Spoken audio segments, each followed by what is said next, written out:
I think the kicker now with the rate of change is, I think for most, senior leaders, particularly in technology companies, you have to be tripling down on that because there's actually, I think, obsolescence risk for many of us, myself included. Whereas you used to maybe get to a point in your career where you're like, hey, I'm 35. I know I'm great at selling. I know what I need to know, or I'm great at product, and I'm just sort of going to coast off of all the learnings and experience I've had in the first 15 years of my career. And that'll carry me off into the sunset. Like, those days are over.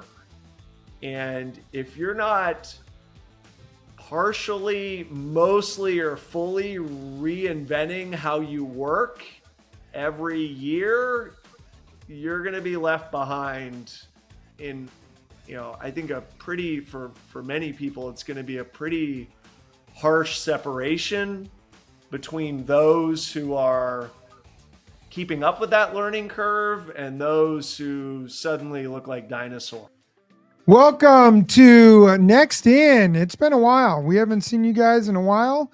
I'm glad to be joined here as usual with our CEO, Shown. I'm Taylor Duncan. We run Next Level, a recruiting agency here in Nashville, Tennessee. We have an awesome podcast today. We're really excited. We have the co-founder and CEO of Switchboard Health, Derek Baird, is going to be joining us here in just a few minutes. Shane, you've already talked to Derek. So kind of curious what some of your quick takeaways from the conversation you guys had planning today. Yeah, well, before planning today, I think that I love the fact that our first guest is going to come from like a healthcare company. I think it's been almost 6 months since our last recording. And so my hope is that people notice the 60 pounds that I've lost since the last time I was on here. So we'll see. Maybe I'm a different person. Maybe I'm not a different person, but hopefully people recognize it. And the fact that we're getting ready to speak to a healthcare company gets me all jazzed up. And, more than that, as being a founder myself, today we're going to end up talking about things like founders mode, which if anybody knows what that is, there's some pretty cool podcasts out there that Brian did from Airbnb.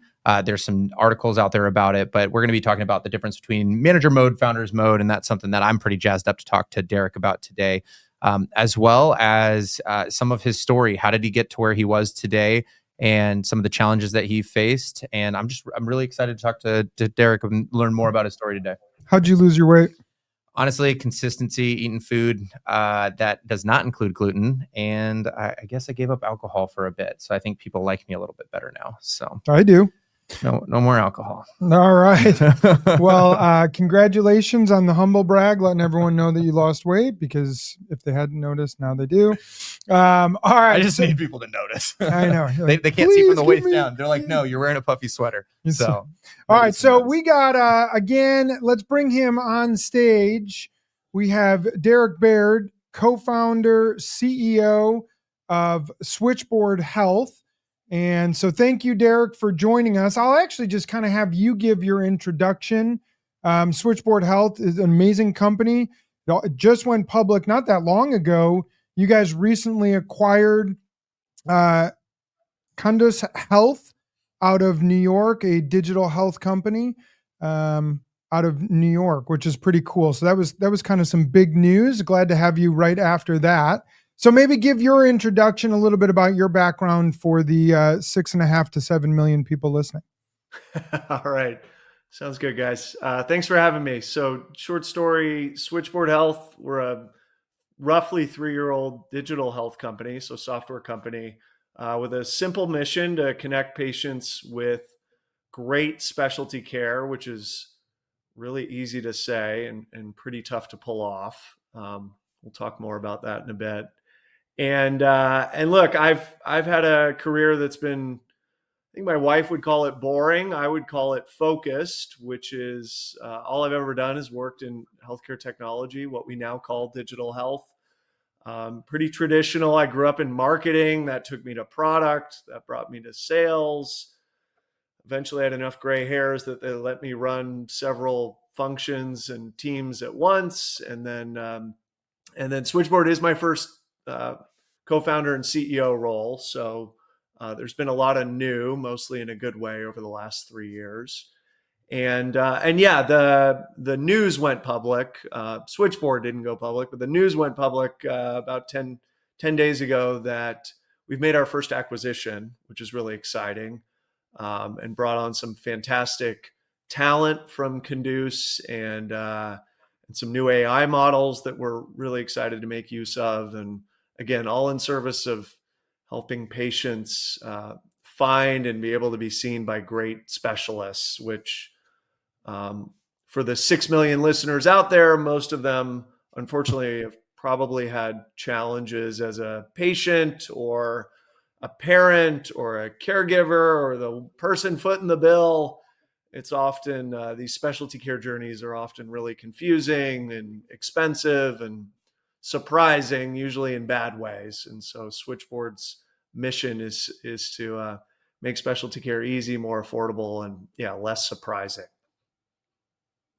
So that's again, you dropped the buzzword, the AI buzzword, and so everyone now perked up, and it's 6.5 million, not 6 million. Just okay. Sorry. The 6.5 million.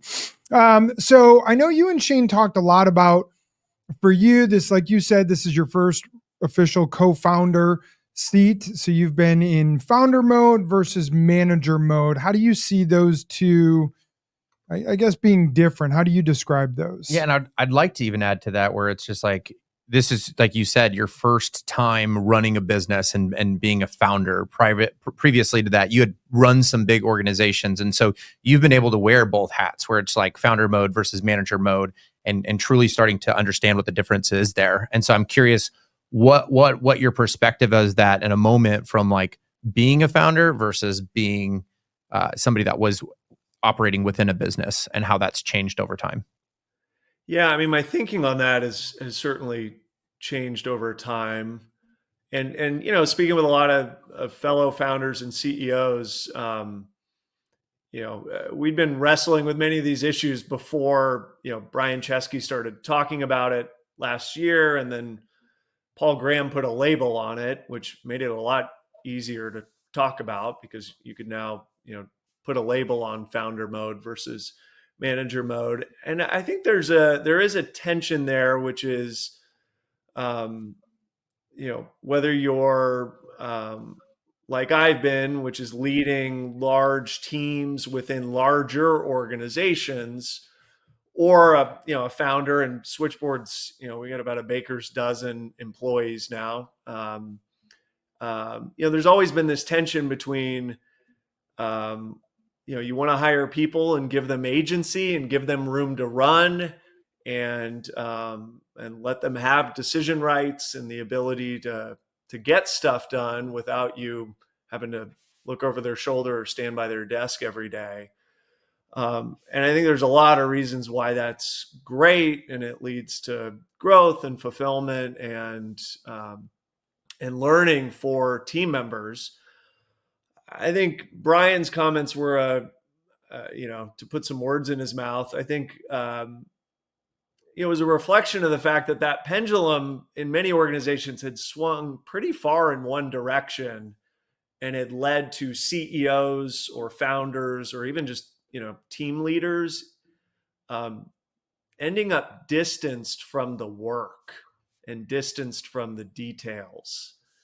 And if you read about Brian's journey, he certainly felt that personally. We're talking about Airbnb with thousands of people versus Switchboard at roughly a dozen. But I think a lot of that finding of the balance between not suffocating your team, but also not getting too far removed from the details, I think that tension is really, really interesting, and something that every leader, no matter how big their company is, just needs to keep paying attention to. So earlier on, like when you were an employee, before you ever became a founder, did you ever see any of that tension or any of that, maybe the lack of founder mode or the lack of manager mode cause tension within organizations that you were an employee of before you became a founder, or did you experience this after you were like feet in the fire, running, going, and I'm a founder, and now I'm retroactively feeling this experience? Yeah, I mean, I felt it in both directions on both ends. So as a leader, I think there have been times where I've been too in the weeds, and people might use the M word, micromanaging. And then there have been other periods of time where, I think with the right intention, which was to give people room to run and decision rights and agency, actually you end up too far away. And then what happens is, continued drifting occurs. And then there's a big blow up because the work that's getting done is just too far off from your vision and your idea of how it should be. So I've certainly felt that as a leader. And then I think anybody who's had a career that's been, I don't know, more than 6 months has probably complained about either being micromanaged or been given assignments with no direction where they feel like they're having to fill in way too many blanks on their own. So I think this is, these are, I think, age-old issues. And some of this is, pendulum swinging back and forth. I just think the idea that you can just set it and forget it. If you hire smart people and let them run, like everything's going to magically align. I think that's foolish thinking and is rarely, if ever, going to happen. Yeah, it's in a lot of ways, I think it's just a tough balance. I wonder if many founders, leaders, I don't think they intentionally micromanage or intentionally give zero direction. It's likely there's like you said, the pendulum, and they end up getting too far on one side or the other. Another pendulum that's talked about is kind of the buzzword is the work-life balance. I'm sure you've interviewed people who that's their statement is, so what are you looking for? And they say, I want work-life balance. What are your feelings on work-life balance? I got some strong opinions there. I'll give them to you later. Yeah, I think it's great. I mean, generally, like, yes, work-life balance is a nice thought. And if that's your priority, like, good on you. I respect that. And you should not come to work at a seed stage software startup. And so I just look at that as, I don't condemn people that have that as the top criterion on their job hunting list. It's just fine. This isn't the right place for you. Where did that come from? Where did work life? I didn't hear that growing up. My dad and mom weren't like, you really should search for a career that has work life balance. I never heard that phrase I guess I grew up, I look much younger than I actually am, but I grew up in the 80s, the 90s. No one talked about work-life balance, not the 70s. I was born in late 79. 70s. And I am a child of the 70s for 30 days. So where do you think work-life balance came from? To me, it feels like it's a marketing buzzword that they put in articles that make a bunch of Gen Z feel good. Like, this is Valentine's Day. Yeah. Yeah, I think that's probably right. But I do think it has existed without a name for a long time, in that you could, without that label, you could choose to opt in to go work at a boring, slow moving accounting firm, knowing that would back your way into the, unlabeled work-life balance that you were seeking. Or you could, gravitate toward other places and roles where you just knew like you're going to be pitching well into the extra innings. And so I think it is helpful to have a label for it so that people who really value that highly can raise their hands and say, that's the thing for me. Because then I can clearly say, great, love that for you. This is not the place for you. Wonderful. Let me help you get an interview over at United Healthcare. And kidding, nothing against accountants and or United Healthcare. They just both happen to fit our conversation here. It's like, I've worked with a lot of incubators. I've worked with a lot of pre-seed Series A companies. And one of the things that I've talked about continuously is like, I don't believe in work-life balance, and I never will, and I never can, because like for me, being a founder, like everything that I've ever done it's been driven by passion. So like when I work in sprints, and when I work, I just love everything that I do all the time, and I'll get into tunnel vision. I'll be obsessed. And what I've realized over time is like when you are in those early stage companies, like work-life balance, it's not that it can't or does not exist or does exist. It's just when you're really early, you have people that are just ridiculously passionate. And when they're passionate, they have a propensity for velocity that like other people just don't see. It's just like we can, as a tribe, stay up until 2 a.m, not because we have to, but because we want to. And it kind of makes me think of that. What's that movie with Vince Vaughn in it? And is it Vince Vaughn and Jennifer Aniston? It's like I want you to do the dishes. You know? Do you know what I'm talking about? Why would I want to do the dishes? Why would I want to do the dishes? It's like I want it's like him to want to do the dishes. I right? want you to want to do the dishes. Yeah. It's not that Yeah. you have to stay up until 2 a.m. Yeah. It's just like the fact that you're so passionate about what you do that you're willing to do the dishes, that you're willing to go the extra mile. And somebody broke it down the other day that I really liked, which was like, well, when we're 100-person team, and there are teams that are startups that are much smaller than 100 people, but to break it down like stupid math, it's like when you are 100% of the team, you are 1% of the impact on that organization. Now, if we look at that into scope of Facebook or Amazon, it might be 1,000 people to equal 1% of impact. And so when you're on the organization, when you're thinking about delivery cycles, when you're thinking about effort, when you're thinking about culture, it's like when you're 1 of 100, you're 1% of the total impact of that organization, versus if you're at a much larger organization, it might be 1,000 people to equal 1%. So sometimes it's just the concentration, and it has nothing to do with work-life balance. Matter of fact, I think it's perspective on work-life balance, because like if I am with a team of people that we just want to deliver stuff on time, it's just a matter of, to me, it's always a matter of like, it's like passion, where it's like we as a team want to achieve this thing together. So it's not necessarily like, for me, the idea of working till 2 a.m. is a sense of fulfillment. So my life balance is perspective. Like I love what I do so much, and that is a job as well as a hobby. And those things combined are allowing me to have a sense of fulfillment that becomes work-life balance, even though some people might not understand my crazy. Like my crazy is my crazy, but they don't understand my crazy. No one understands your crazy. Yeah. Well, I partially understand the crazy. And I think I totally agree with that. I think the other thing is like work-life balance, saying, hey, Switchboard's not the place for you if you're seeking that. Often people then leap to, well, Derek's clearly a slave driver and everybody has to work 90 hours a week every week. And that's certainly not the case. Like nobody wants to do dishes that much, right? No matter how fulfilling the work is. But work-life balance, when I hear that as the number one priority, it usually signals someone who really wants an equilibrium every week. Yeah. Well, 35 hours a week every week, and don't break that equilibrium ever, because that throws my balance way off and I fall down. Switchboarders will have 35-hour weeks, as they should. But then there are the other weeks where, you're reminded that you're 8% of the total output of the company and we got a lot to do, and you're going to be cranking. Yeah, I think it's a myth. I think it's crap that people have seen on TikTok, and now everyone shows up and they're like, I need a job with work-life balance. And what does that mean to you? It's like, well, I want to make sure that I can have friends and do my job. I don't know anyone, even the hardest workers in the world, that don't have friends. You mentioned your wife.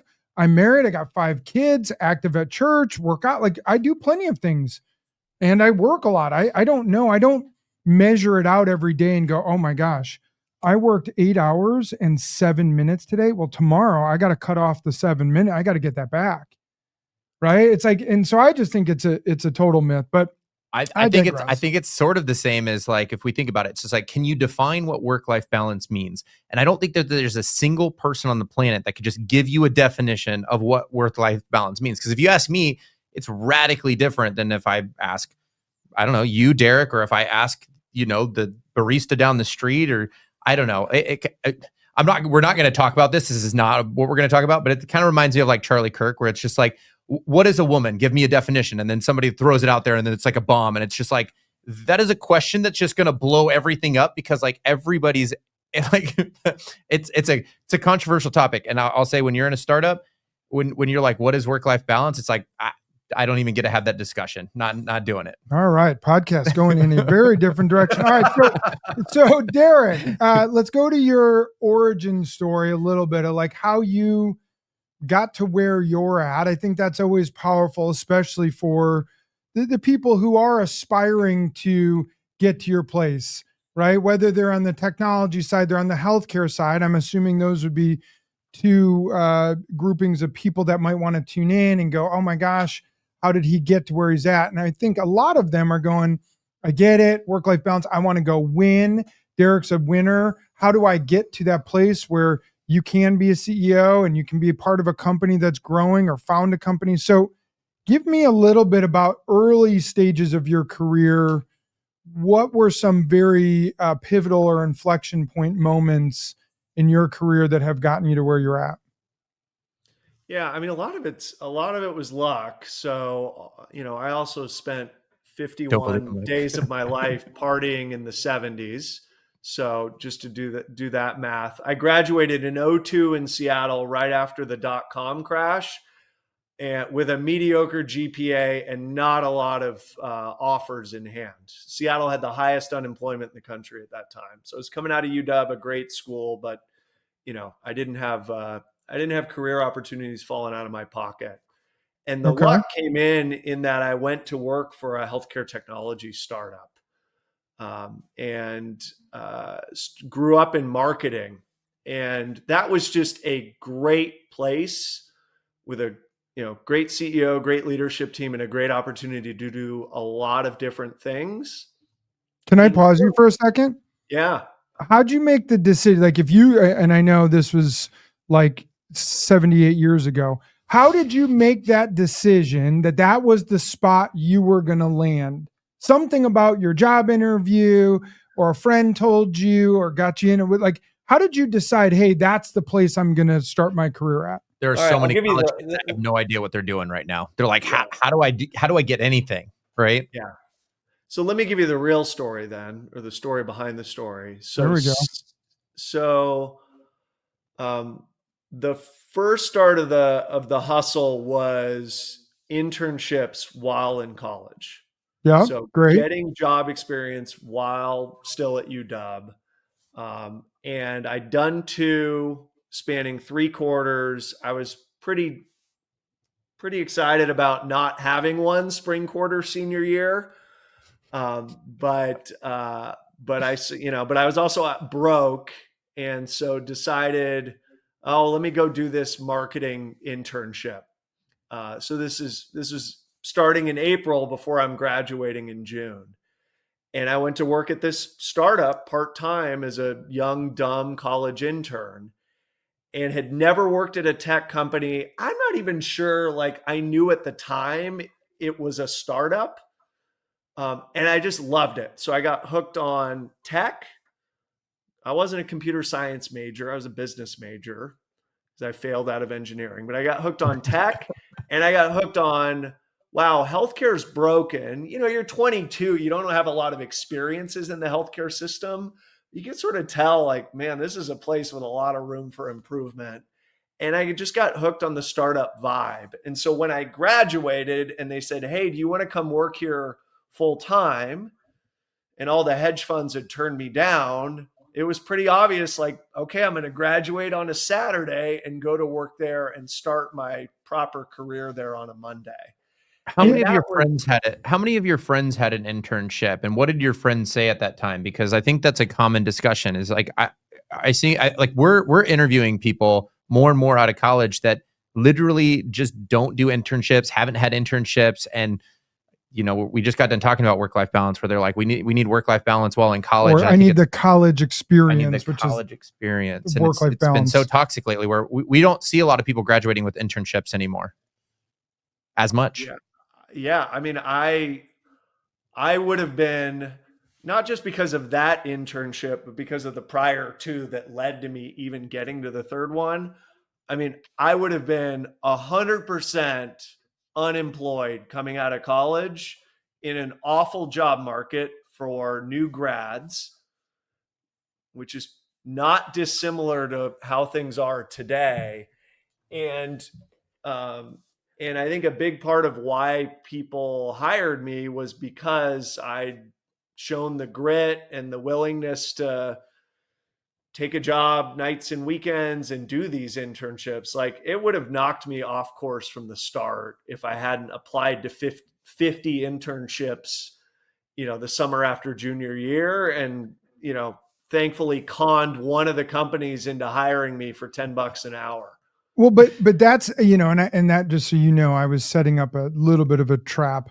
I don't believe in the word luck. You said it was luck, and I want to go, well, this is why I don't believe in luck. Now, granted, I understand what you mean by happenstance, that this company that, looking back on it, maybe you wouldn't tell, people to go to. It's where you landed because you didn't have a lot of options.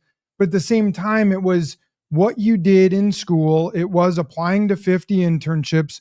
You didn't get maybe the one you quote unquote wanted, but you got 2 others. Then you got this third one. Turned out to be a place that then gave you your full-time offer that got you into both technology and healthcare, and has really, in a lot of ways, it was at the age of, you could argue, maybe 21, even in school, that started your career to where you're at now, where you're on a podcast with 8.5 million people watching, 2 more million just jumped on. You were inevitably going to become a founder, because there's the amount of rejection that you got at such a young age, where you're like, my GPA wasn't the best. The market was horrible. It was one of the lowest, economies that it's one of the harshest economies we've walked into in a long time. And you're like, but I applied to 50 internships plus I got 2 and then a third. And then it's like not what I was expecting. But like, the fact that you kept going through the grinder, really shows that you had already built a really strong foundation before you got into your career, before you got your multiple promotions, and before you ever took the leap of faith to become a founder. Yeah. I mean, girls rejecting me in my teenage years really just, helped numb me to the pain that comes with, people politely declining. So, so this served me well. The source of luck, the amount of rejection that you got from women will define how lucky you are. So we talk about college and all this learning. You're in this space where, a lot of people might go, wow, he's everywhere he needs to be. I am assuming you're going, well, yeah, but I'm always learning every single day. Every day I'm continuing to learn, and something that I would strive for people to do is to continue to learn, especially, gosh, with the rapid pace that AI is changing. We were talking about this program that can more or less take this podcast, split it into like thousands of little clips, post it online. And it's amazing at what AI can do versus 5 years ago, when to do that same thing would have required Shane or myself or one of our team to, put in 20 hours to do it. Now AI can do it in 3 minutes. So clearly technology is moving at a fast pace. What do you do, and what do you push your team to do for that idea of continuing to learn and learn and learn and grow? Yeah. I think the idea that learning compounds in just a really, really consistent and high leverage way. I've thought about that my whole career, and that has really served me well. And you just need to stay ahead of most others' learning curves, and then you'll continue to succeed. And if you're intentional about that, then that compound interest that comes from studying and learning, I think, will really serve you well. I think the kicker now with the rate of change is, I think for most, senior leaders, particularly in technology companies, you have to be tripling down on that, because there's actually, I think, obsolescence risk for many of us, myself included. Whereas you used to like maybe get to a point in your career where you're like, hey, I'm 35. I know I'm great at selling. I know what I need to know, or I'm great at product, and I'm just sort of going to coast off of all the learnings and experience I've had in the first 15 years of my career. And that'll carry me off into the sunset. Like, those days are over. And if you're not partially, mostly, or fully reinventing how you work every year, you're going to be left behind in, I think for many people, it's going to be a pretty harsh separation between those who are keeping up with that learning curve and those who suddenly look like dinosaurs. Yeah, it kind of makes me think about like when I talked to my grandfather about like what was important when he was growing up, and it was always like staying at a job for a long time, and more or less, getting a pension plan. It was like this whole concept of like, let's get a pension plan. Everything that we're doing is that. No different than what you're talking about right now, which is, okay, well, I'm going to bank all of this experience over the next 15 years, and because of that, now I'm going to be able to coast the next 20. And I think what we're seeing in the market, and I have a lot of clients that are in the technology world where a lot of the senior and principal level staff are getting, I hate saying this, but they're getting dumped. They're being terminated. They're being let go. And what's happening is those that are AI resistant and not at least AI skeptical or AI curious, if they're AI resistant, they're being terminated. And there's all these frustrations around, well, what are you doing? Like I'm a really solid engineer, and there's this giant catch-22 that I'm finding with some of our clients, where some of them are talking about being AI curious versus AI resistant, and the people that are AI resistant, they're like letting go. And the core concept is like, we want really solid engineers, but we're also scared of hiring new engineers. But whoever is willing to be able to be curious enough to develop and to ship and to work on product faster are where we're spending most of our time and most of our investment.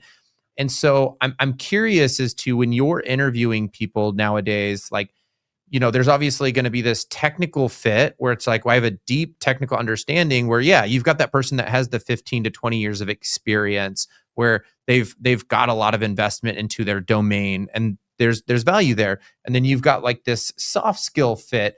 How do you balance that? Because that's been a really tough conversation with a lot of our clients lately, which is like, you've got this this technical fit that has that 15 years of experience versus maybe somebody with less years of experience, but is quicker to adopt some of the tools and technologies that people believe that the future investment is going to be needed. Yeah, I mean, I think you've always wanted both, but I think the balance has shifted. And so thankfully, we've always looked for people who are curious and hungry. Forget about the tech for a moment. And so if you've always been looking for people, above all else, who, score really highly on those characteristics, thankfully they're the same people who will be leaning into new tools, technologies and ways of doing their work. And so that, to me, is a much better predictor of who's going to be successful over the next 3 years than like how many years of experience you have, coding in React. Like that, to me, is helpful and good to know, but has less predictive power than just, it goes back to the learning curve, the rate of change, and you want to be a lifelong learner and super curious. Those are the folks who are going to do well. How do you figure that out though? When you're interviewing somebody, like, how do you figure out like who's curious and who's not? And like, how do you like, how do you find that? Like, what do you do? What's like, if I was like, what's your secret sauce to like figuring out if somebody's curious? How do you do that? Are you talking like in the interview process? Yeah. Yeah, I think there's two elements to that. One is like just the way that people interview gives you some pretty big clues. Like my biggest pet peeve is, and I'm usually not the first interview for most roles, and if by the time you get to me, and I always leave 20 minutes for questions for the candidate to ask me, and at least a third of the time the candidate says, "Oh no, all my questions have already been answered." Okay, you're done. Like you're just done. I was going to ask, do you have any, we're a recruiting agency. We bring candidates to clients like you, right? Is there any automatic rejection. I was thinking from maybe a resume, but I love that. So if someone comes in and you go, what questions do you have? And they're like, I'm good. This was really good. This is awesome. That immediately makes you go, wow, that was the wrong answer. Like Yeah, I definitely. mean, it's automatic disqualification. I won't get over it. I won't. I just won't, because you just failed. If curiosity matters most and you haven't met me before, you've got it. You better have questions for me. Like, just ask me like what I like to do for fun. I'm not I even gonna, agree. right? I'm not even gonna judge you that much on the quality of the questions, but just like have some questions. And then I think less obvious than that is is when we're talking about what we're doing at Switchboard and how we do it. I'm usually describing that at a pretty high level. And so the people who end up joining the team and doing really well are the ones who will interrupt me or pause and say, "Hey, how do you do that exactly? Or why do you do it that way? Or have you thought about?"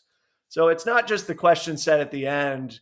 We're looking for behavior all along. And then the last thing is, there's a lot of candidates who were just in the right place at the right time. And, we don't interview folks like this, but they're like, well, I was at Meta from, '07 to 2011. And it's like, well, that was obviously a very good time to be at Facebook. Good for you for choosing the right employer and the right time window.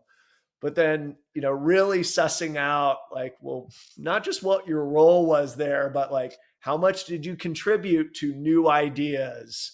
How much were you participating in the creative process? Like, I've made some bad hires in my career for people who were just happened to be in the right place at the right time, but actually weren't part of the group at that place that was making stuff happen.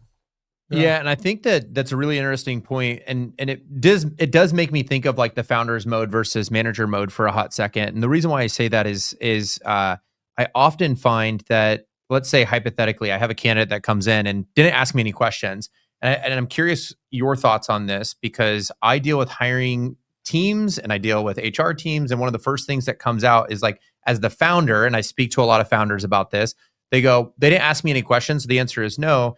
And it's very common that internally that causes some conflict where the team goes, but I really liked him. This is like an ego thing. And they'll start pointing at the founder saying, like, well, this is an ego thing. Like, they don't need to ask you questions. And it's like, well, they do. Like, why they're speaking to the CEO? Like, why would they not have questions? It's very common that HR comes back and goes, like, well, that part doesn't matter. Like that's that. Have you experienced that where you've been checked where like you're like, they didn't ask me questions, it's a hard no? Because I'm the same way where it's like, if they don't ask me questions, it's a hard no. It's like they should at least, to your point, ask me about my dog. I don't know. Like I put him on my LinkedIn profile. Ask me about Riku. Like there's like easy tee up items that are there. Like, why do you start the company? How do you start the company? What was your greatest findings? Whatever. Like what keeps you up at night? Like what is the biggest challenge that you're hoping to solve? Like there's so many like simple questions to ask that if somebody doesn't ask me a question, like it could be that they're nervous, it could be that they're scared, it could be that they didn't do research, it could be that they don't care enough. But like, have you had that moment where like HR or an internal team member attacked you for saying no because they didn't ask questions and make you feel like, oh, I guess I have to go to manager mode instead of founders mode? That's just something that kind of popped up in my head as you're talking about this. Yeah. I mean, usually it's not like there's 40 minutes of bliss followed by the you have no questions for me. So usually they failed portions of the hunger, humility, or curiosity exams like earlier in the interview. And then look, even if they had a perfect 40 minutes and then they failed on the final question, if the team was like, Derek, you're being too old fashioned, I would say, guys, we've all agreed as a company that curiosity is one of the most important things. Like that's not new news to anybody at Switchboard. And so they already understand why that is a pass fail question for me rather than just a weird CEO idiosyncrasy. It's like, no, we've all stacked hands on this being something that matters more than almost anything else. And so or maybe they just complain behind my back, but I don't think I That's don't more think likely. Yeah, it's probably just Yep. behind your back. Shane Yeah. and I talk about you behind your back. But don't Yeah. All right. Fair enough. Okay, so like, what do you believe right now, uh, in your opinion, whether it's at Switchboard today, or you're hearing from your friends, to be like the most challenging thing in hiring in today's market? Like, what is the biggest challenge? Because there's so many people I hear complain about, like, nobody's hiring, nobody's hiring, nobody's hiring. And it's like, I know for a fact we were hiring for a long time while there were people saying nobody's hiring. And it's just, so I'm curious for you, what are some of the things that you believe are some of the biggest challenges in hiring today? Yeah, I think it goes back to what we were talking about a little bit earlier, which is more than ever, past success is not a fantastic predictor of future performance. And the obvious places people talk about this is in product management hires, engineering hires, UX hires, where the tools, techniques, and technologies have just changed so much over the last 24 months. I think the same holds in sales, in marketing, in customer success. Even if you've been great for the last 15 years, if you're not doing things very differently over the next 15 months, like, I think you're going to have a tough time keeping up. And so, um, trying to kind of triangulate culture, experience, but also, like, are you going to keep pace? I think that's challenging, and it's tough to do in a normal hiring process, which is why we ask people for examples of, just, it could be them doing research on nights and weekends. It doesn't need to be a real project at work. We give people, exams so that they have a chance to show how they would at least think about using some of these new AI tools. And we just generally spend more time with candidates than most companies, I think, because right now it's harder to suss that out than it's ever been. Yeah. I'll give you one obvious tell, in that, like, engineering, product, UX, trifecta. You all right over there? Yeah, the lights just turned off. You got to move around more. No, Shane's got to pay the electric bill. Yeah. In that product, engineering, UX trifecta, if you as an engineer aren't doing more product stuff upstream or taking ownership of more UX work, I'm nervous. If you as a product person are not vibe coding, I'm highly nervous. As a UX person aren't segueing into prototype building, yikes. And so I think particularly in those areas, you can tell who is on their front foot and just experimenting, exploring, trying. That's I think, a pretty good indicator of who's going to thrive in a lot of companies where I don't think those functions are going to live as teams or silos in the way that they have, over the last 10 years. I love that. Just because you've given us a lot of time, I got 3 final questions for you. These will be easier and shorter ones. Because again, obviously this is a good pitch for Switchboard Health and so on. What is it that makes Switchboard Health special? If I am a new dev, or maybe I'm a mid-level or senior dev looking at Switchboard Health, what's so awesome about coming to work there?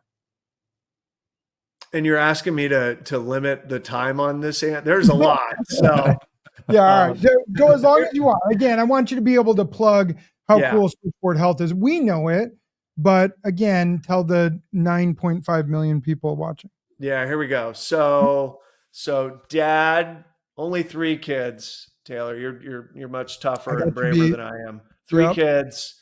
No work-life balance. Despite how much I love my kids and my wife and my friends. I go in to see my primary care physician and I say, Doc, these headaches will not go away. I got the startup CEO headaches, right? And he's like, Derek, we've been talking about this for months. I think you need to see a neurologist. Okay. The way that usually works today is that I am then sent out into the wilderness to try and find a neurologist who takes my insurance, who's in network, as we call it, Yeah. who has availability, and who is not lousy at delivering care. And for most of us, that literally is wandering. You're just wandering around hoping you get lucky. Yep. Okay? Or your primary care physician. Mine wouldn't do this. He's fantastic. I'm sure he's one of your millions of listeners. Yep. My primary care physician would say, hey, here's Dr. George. He rounds out our foursome on Fridays at the country club. He'll take good care of you. Now, is Dr. George he's a great putter. He's a lousy neurologist, right? And so this has been this way for decades. I mean, I've been looking at this problem since, 23 years ago when I was starting as a product manager. And what Switchboard does is, instead of that woeful status quo, when my PCP says refer to neurology, all the information about me, my insurance, where I live, and what care I need feeds into our matching engine, as we call it. And then we look at a ton of data that we've compiled about all the specialists in the country, their cost quality scores, whether I need to wait days, weeks, or months to get into that neurologist, whose insurance they take. And we immediately give an answer, which is, here's the best specialist for the job, or the top 3 specialists for the job. So we have the privilege and the responsibility of guiding people who need help, a really important part of their healthcare journey, like helping to connect them to the right care. That's awesome. Solving a very real problem that, as you say it, I'm like, yes, I'm sure if you live in the health insurance space, this is easy for you. If you work at United Healthcare or whatever, you probably are very familiar with how you make the phone calls or what. If it's me and my doctor says, go find a neurologist, I'm like, I have literally no idea outside if I can Google neurologist near me. Otherwise, I'm lost. I don't understand what in network. I mean, I know what it means, but I don't spend hours reviewing who's in network.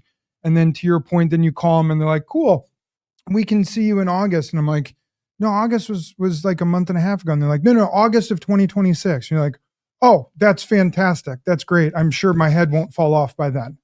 Yeah. So I totally get what Switchboard Health does is solving very real problems that people are faced with all day, every single day. That's fantastic. All right. So last 2 questions. Will AI be the end of us? I'm assuming your answer is yes. And if it is yes, how will it happen and when? Is it going to look like the Terminator?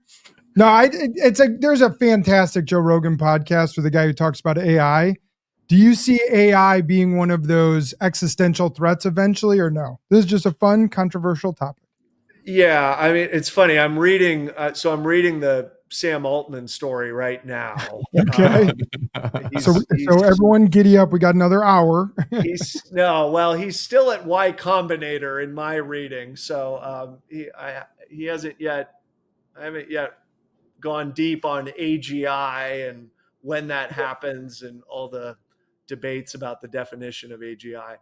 I am not in the camp that the robots will be running the world in 5 years. No, or even 15 years.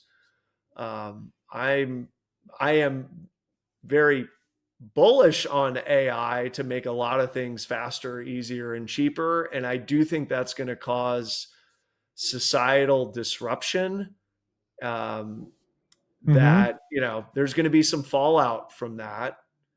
And I think that the good will outweigh the bad, but I think it's going to depend on, how much you're embracing and adapting. But no, I don't think Skynet's controlling us in the near future. You should watch Joe Rogan and us. We battle for market share.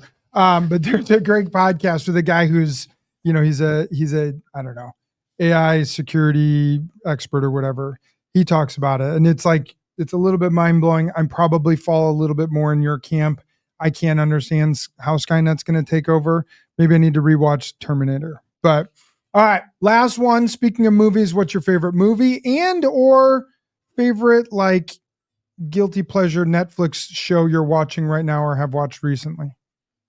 Well, I'll give you two. So I continue to watch Slow Horses, which is I don't know what season it's on Apple TV, but new episodes are dropping weekly. So that is what I like about Slow Horses is it's British, it's spy, it's humor. It like has nothing to do with like my daily life, and so it's a nice bit of escapism. Um, what is more commonly being watched in my household as part of family movie night Okay. is a basically a hall of fame of 80s and 90s sports movies, which began Oh, with The Sandlot okay, a couple excellent. months ago, has featured Little Giants, just did the Mighty Ducks trilogy. Who knew there was a third one? Didn't remember. Yeah. I honestly, I think there might be 7. I think There might be. I think you I need to. only watched one, and you should stop at one because it goes downhill from there. 2 is okay. I think to watch 6, you actually need to find a physical DVD. I think that's the only medium it's on. Rookie of the Year, that was 2 weeks ago. So there's been a really good stretch of I just watched wholesome Glory. family movie viewing. I'm kind of assuming your children are a little bit younger. You're probably not getting them into the Bull Durham, and that starts to push the PG-13 R-rated side of things. Yeah, not quite. You know, The best movie, I think actually probably all three of my sons are a little bit older now. They're into middle school and high school. They would probably all say their favorite movie though is Remember the Titans, which I think might be the best sports movie of all time. It's fantastic. It's pretty excellent. I am a big fan of the program, although I rewatched it. It definitely did not age as well. It's about as cheesy a movie as it gets, but it was really cool when I was in high school and played football. So, all right, Derek. Well, I want to say thank you so much. This was a ton of fun. The good news is AI will not kill us. How can everyone who's watching get connected with Switchboard Health? What, either through your LinkedIn, through your company webpage? What is the best way that if they're looking to apply for a job or want to find out more about what you do, what's the best way that people can get in touch with you and or Switchboard? Yeah, switchboardhealth.com. Again, we're, if you reach out to us there, most of us within the company will see it. You're not just screaming into the void. So switchboardhealth.com, or I've shut down most of my socials, but you can still find me on LinkedIn. And I do respond to friendly notes and messages there. Excellent. Well, Derek, again, we appreciate it. Thank you so much for joining us. Again, switchboardhealth.com. Find Derek on LinkedIn. Thank you. This was really, really cool. For everyone else who's watching, totally appreciate you guys joining us. Do us a favor, subscribe, put some comments down below for Derek or for Shane or for myself. Happy to respond to all of those. And feel free to send this out to all of your friends, your 8.5 million friends. All right, Derek, thank you again so much. To everyone else, goodbye. Thanks, guys.